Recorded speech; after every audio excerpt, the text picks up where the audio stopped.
ನೀವು ಯಾಕೆ ಅಳ್ತಿದ್ದೀರಾ ಅಂತ ನಾನು ಕೇಳಲ್ಲಮ್ಮ. ಯಾಕೆ ಅಂತ ನನಗೆ ಗೊತ್ತು. ಆದರೆ ಎಷ್ಟು ವರ್ಷ ಅಂತ ಹೀಗೆ ಹೇಳ್ತಾ ಇರ್ತೀರಿ? ಅವರೆಲ್ಲ ಒಟ್ಟಿಗೆ ಸೇರಿ ಸುಖವಾಗಿರೋದನ್ನ ನೋಡಿ ಸಂತೋಷ ಕಣ್ಣೀರು ಬಂತು ಕಣೋ. ಅಮ್ಮ, ಸಂತೋಷದ ಕಣ್ಣೀರು ಯಾವುದು, ದುಃಖದ ಕಣ್ಣೀರು ಯಾವುದು ಅಂತ ತಿಳ್ಕೊಂಡೇ ಇರೋಷ್ಟು ದಡ್ಡ ನಾನಲ್ಲ ಅಮ್ಮ. ಅಮ್ಮ, ನೀವು ಈಗಲೂ ಅನ್ನಿ, ಈ ಮನೇಲಿ ಏನು ನಡೀತಾ ಇದೆ, ಈ ಮನೇಲಿರೋರೆಲ್ಲ ನಿಮ್ಗೆ ಎಷ್ಟು ಕಿರುಕುಳ ಕೊಡ್ತಾ ಇದ್ದಾರೆ ಅಂತ ಚಂದನ್ಗೊಂದೇ ಒಂದು ಮಾತು, ಸಮಸ್ಯೆ ಎಲ್ಲ ಬಗೆಹರಿಯುತ್ತಮ್ಮ. ದಯವಿಟ್ಟು ಅದೊಂದು ಕೆಲಸ ಮಾತ್ರ ಮಾಡಬೇಡ ರಾಮು. ಚಂದುಗೆ ಈ ಮನೇಲಿ ಏನಾಗ್ತಾ ಇದೆ ಅಂತ ಗೊತ್ತಾದ್ರೆ ಸಮಸ್ಯೆಗಳು ಪರಿಹಾರ ಆಗಲ್ಲ, 100 ಹೊಸ ಸಮಸ್ಯೆಗಳು ಹುಟ್ಕೊಳತ್ವೆ. ನನ್ನ ಪುಣ್ಯದಿಂದ ನನ್ನ ಮಗ ಈ ಮನೇಲಿ ಸುಖವಾಗಿದ್ದಾನೆ, ನೆಮ್ಮದಿಯಿಂದ ಇದ್ದಾನೆ. ನನ್ಗಷ್ಟು ಸಾಕು. ಅಮ್ಮ, ನೀವು ಹಾಕಿದ ಕೈ ತುತ್ತು ತಿಂದಿದ್ದೀನಿ, ನೀವು ಕೈ ಹಿಡಿದು ಬರ್ಸಿ ಕಲಿಸಿದ್ದೀರಾ. ನಿಮ್ಮ ಹೊಟ್ಟೆಲಿ ಹುಟ್ಟದೆ ಹೋದ್ರು ಮಗನಿಗಿನ್ನ ಹೆಚ್ಚಾಗಿ ನನ್ನನ್ನು ಸಾಕಿದ್ದೀರಾ. ನಿಮ್ಗೆ ಆಗ್ತಿರೋ ಅವಮಾನನ ನನ್ನ ಕೈಯಲ್ಲಿ ನೋಡ್ಕೊಂಡಿರೋಕ್ಕಾಗ್ತಿಲ್ಲ ಅಮ್ಮ. ರಾಮು, ಚಂದು ಈ ಮನೇಲಿ ಚೆನ್ನಾಗಿರ್ಬೇಕು ಅಂತ ನಿನ್ಗನ್ಸಿದ್ರೆ ಈಗ ಹೇಗಿದ್ಯೋ ಹಾಗಿದ್ದು ಬಿಡು. ಹೋಗು, ಹೊರಗಡೆ ನಿನಗೆ 100 ಕೆಲಸ ಇರುತ್ತೆ, ನೋಡು ಹೋಗು. ನೀವು ಯಾಕೆ ಹೊರಗಡೆ ಹೋಗು ಅಂತ ಹೇಳ್ತಿದ್ದೀರ ಅಂತ ನನಗೆ ಚೆನ್ನಾಗಿ ಗೊತ್ತಮ್ಮ. ನಿಮ್ಮ ಕಷ್ಟ, ನಿಮ್ಮ ನೋವು ನನಗೆ ಗೊತ್ತಾಗಬಾರ್ದು ಅಂತ ತಾನೇ. ನನ್ನ ನೆಮ್ಮದಿಯಿಂದ ಅಳೋಕಾದ್ರೂ ಬಿಡು ರಾಮು, ಪ್ಲೀಸ್.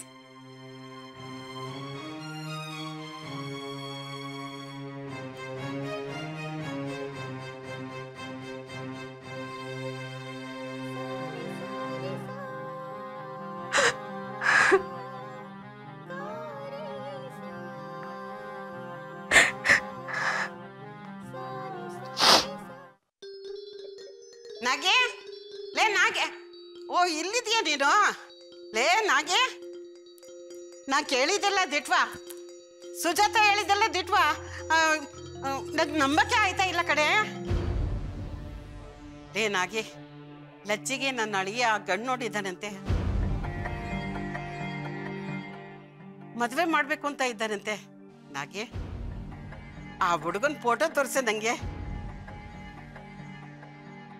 ಜಾತಕದ ಫಲ ಕೂಡ ಬಂದೈತಂತೆ. ನನ್ನ ಮೊಮ್ಮಗಳಿಗೆ ಮದುವೆ ಆದ್ರೆ ಸಾಕು ಅಂತ ನಾ ಹತ್ತದೇ ಇರೋ ಬೆಟ್ಟ ಇಲ್ಲ, ನಾನು ಪೂಜಿಸ್ದೇ ಇರೋದು ಯಾವ್ರಿಲ್ಲ ಕಣೆ. ನನ್ನ ಮೊಮ್ಮಗಳನ್ನ ಮದುವೆ ಆಗೋ ಆ ಹುಡುಗನ ಮಕ ತೋರ್ಸ ನಂಗೆ. ಅತ್ತೆವಾ, ನೀ ಹೇಳ್ದಾಗೆ ಲಚ್ಚಿಗೆ ನನ್ನ ಮಲತಾಯಿ ಅಲ್ಲ, ಎತ್ತ ತಾಯಿ.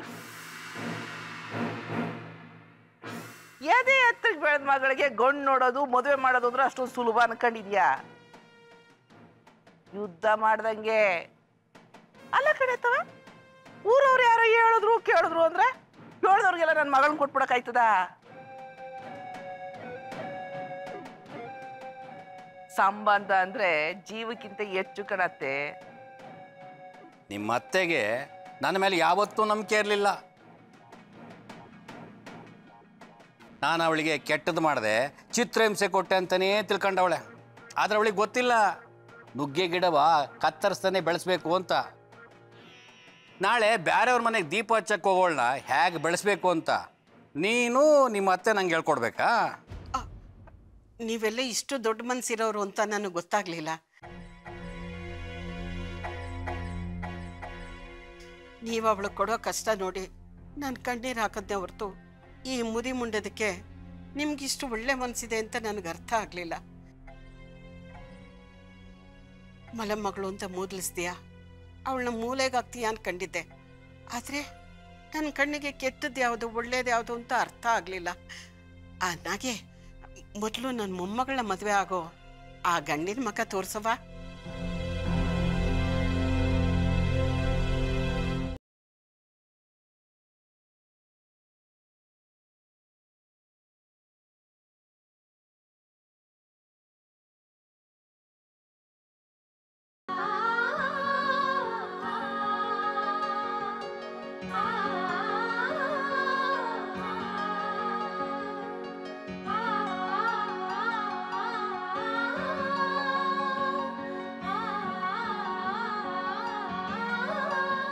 ನನ್ನ ಮೊಮ್ಮಗಳಿಗೆ ದೇವಲೋಕದಿಂದ ದೇವರೇ ಕಳಿಸಿರೋ ಗಂಡು ಇವನು.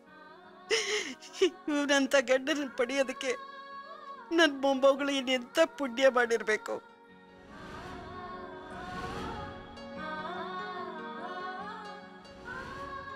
ದೇವ್ರೆ,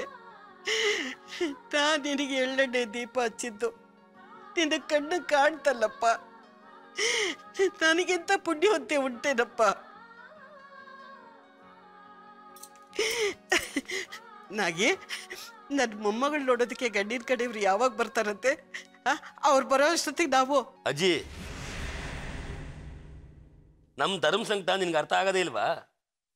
ಲಚ್ಚಿ ಹಾದ್ರು ಕೊಡ್ತೋಳು ಅಂತ ಇಡೀ ಜಗತ್ತಿಗೆ ಗೊತ್ತು. ಸುತ್ತ 10 ಊರಲ್ಲಿ ಅವಳ ಮದುವೆ ಯಾಕೆ ಯಾರ ಮುಂದೆ ಬಂದಾರು? ಅದಕ್ಕೆ ಮಾವ ಈ ಶ್ರೀಮಂತ ಹುಡುಗನ್ನ, ಅದರಲ್ಲೂ ಓದಿರೋ ಹುಡುಗನ್ನ ಹುಡುಕಕ್ಕೆ ಎಷ್ಟು ಕಷ್ಟಪಟ್ಟವನೆ ಅಂತ ನಿಂಗೆ ಗೊತ್ತಾಯ್ತದ? ಲಚ್ಚಿ ನನ್ನ ಒಡ ಹುಟ್ಟಿದ ತಂಗಿ ಅಂತ ಆ ಹುಡುಗಂಗೆ ನಾ ಸುಳ್ಳು ಹೇಳಿವ್ನಿ. ನಾಳೆ ಆ ಹುಡುಗಂಗೆ ನಮ್ಗೆ ಆಗದೆ ಇರೋ ಈ ಊರವರು ಲಚ್ಚಿ ಇಂಥವಳು ನಮ್ಮ ಮನೆ ಮಗಳಲ್ಲ, ಇವಳು ಹಾದ್ರು ಕೊಡ್ತವಳು ಅಂತ ಹೇಳಿದ್ರು ಅನ್ಕೋ, ಈ ಮದುವೆ ನಡೀತದ? ನೀನೇ ಹೇಳು.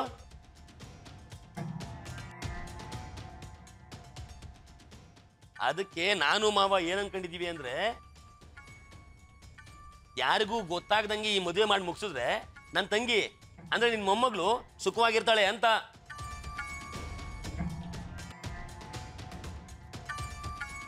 ಈಗಲೂ ಬೇಡ ಅನ್ನು.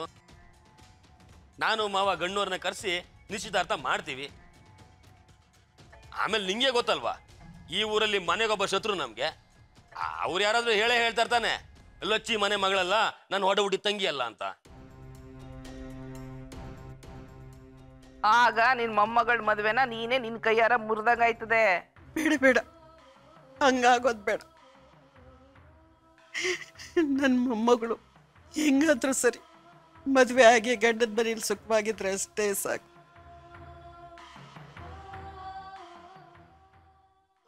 ನಾನು ದೇವ್ರ ಮೇಲೆ ಹೂವು ಹಾಕುವಾಗ ಅದನ್ನೇ ಕೇಳೋದು. ಅವಳು ಗಂಡನ ಮನೆ ಸೇರಿ ಸುಖವಾಗಿದ್ರೆ ನಾನು ಜೀವ ಬಿಡೋಕ್ಕೂ ಸಿದ್ಧ. ರಾಮು, ನಿನ್ನ ಕೆಲಸ ಕಂಟಿನ್ಯೂ ಮಾಡಪ್ಪ. ಸರಿ. ರಾಮು, ಅಮ್ಮ ನೋಡ್ದ? ಅಮ್ಮ ಇಲ್ಲ ಎಲ್ಲೋ ಇದ್ರಲ್ಲ. ಬೆಳಗ್ಗೆಯಿಂದ ಹುಡುಕ್ತಾ ಇದ್ದೀನಿ ಕಣ, ನನ್ನ ಕೈಗೆ ಸಿಕ್ಕಿಲ್ಲ. ರೂಮಲ್ಲಿ ಇರಬೇಕು. ರೂಮಲ್ಲ? ಸರಿ, ನಾನು ಹುಡುಕ್ತೀನಿ. ಬಾಳೆ ಎಲೆ ಬಂದಿದೆ ಅಂತ ನೋಡು ಒಂಚೂರು. ಸರಿ.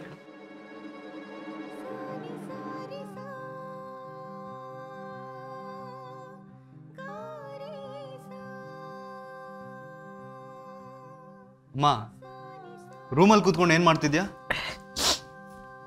ಏನಿಲ್ಲ, ಯಾಕೋ ತಲೆ ನೋವ್ತಾ ಇತ್ತು, ಮಾತ್ರೆ ತಗೊಳ್ಳೋಣ ಅಂತ ಬಂದೆ.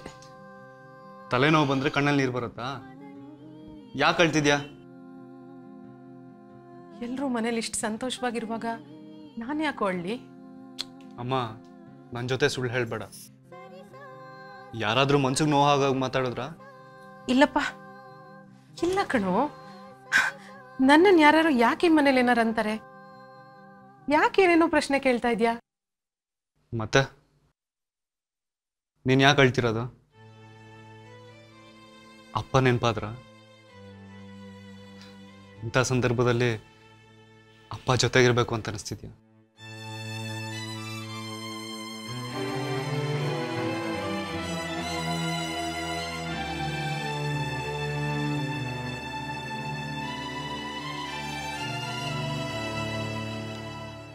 ಹಾಗನ್ಸದ್ ಸಹಜ ಅಮ್ಮ. ಅಪ್ಪನ ನೆನೆಸ್ಕೊಂಡು ನಾವಿಬ್ರು ದುಃಖ ಪಡಬಾರ್ದು. ಅವ್ನು ನೆನಪಾದಾಗ ನಾವು ಖುಷಿ ಪಡಬೇಕು.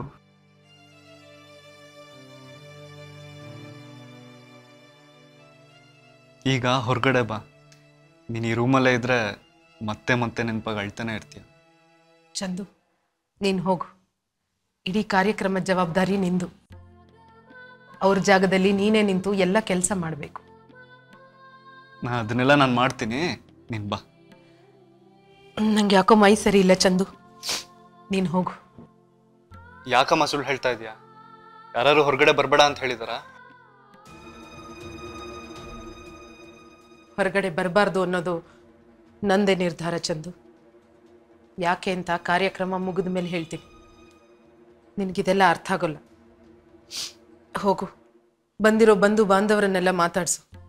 ಯಾರನ್ನೂ ಮರಿಬೇಡ. ಸರಿ.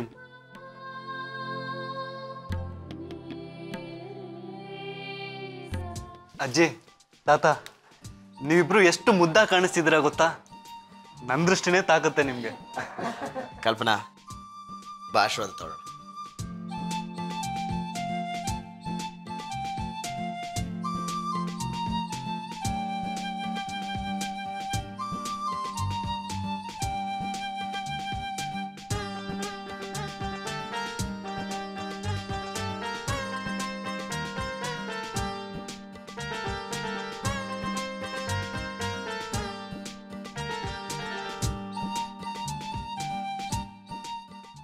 ಕಲ್ಪನಾ, ಇವತ್ತಿಗೆ ನನ್ನ ಜನ್ಮ ಸಾರ್ಥಕ ಆಯ್ತು ಕಣೆ.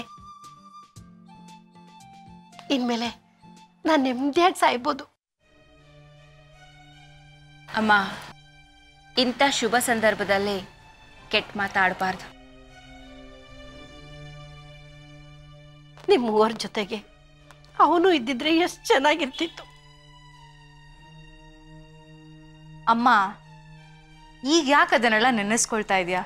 ಈಗ ಅದರಿಂದ ಏನು ಪ್ರಯೋಜನ ಹೇಳು? ಮನ್ಸಿಗೆ ಬಂದಿದ್ದ ಮಾತನ್ನ ಹೇಳ್ದೆ ಕಣೆ. ಅಮ್ಮ, ಎಲ್ಲ ಸಂತೋಷವಾಗಿದ್ದೀವಿ. ಸದ್ಯಕ್ಕೆ ಎಲ್ಲ ಸರಿ ಹೋಗಿದೆ. ನೀನೀಗ ಸಮಾಧಾನವಾಗಿರು. ನಿನ್ನ ಸಂತೋಷನೇ ನಮ್ಮ ಸಂತೋಷ. ಅಜ್ಜಿ, ಫೋಟೋ ಸೆಷನ್ ಶುರು ಮಾಡೋಣ. ಬನ್ನಿ ಅತ್ತೆ. ಅತ್ತೆ ಬನ್ನಿ. ಸ್ವಲ್ಪ ಕ್ಲೋಸ್ ಆಗಿ. ಇದೋಕೆನಾ ಚಂದು? Okay, smile.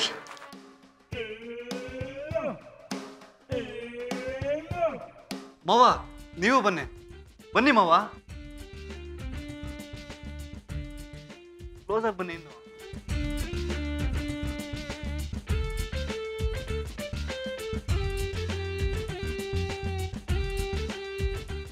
ಇಷ್ಟು ಚಿಕ್ಕ ವಯಸ್ಸಲ್ಲಿ ಎಷ್ಟು ಪ್ರಬುದ್ಧವಾಗಿ ವರ್ತಿಸ್ತಾ ಇದ್ದಾನಲ್ವ. ಕಲ್ಪನಾ ಅಕ್ಕ, ನೀನು ಚಂದು ಆಫೀಸಲ್ಲಿದ್ದಾಗ ನೋಡಬೇಕು. ಒಳ್ಳೆ ಪಾದರಸದ ಥರ ಕೆಲಸ ಮಾಡ್ತಿರ್ತಾನೆ.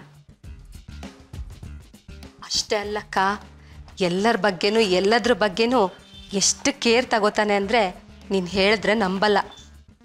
ತುಂಬ ಚೆನ್ನಾಗಿ ಬಂದಿದೆ. Thank you.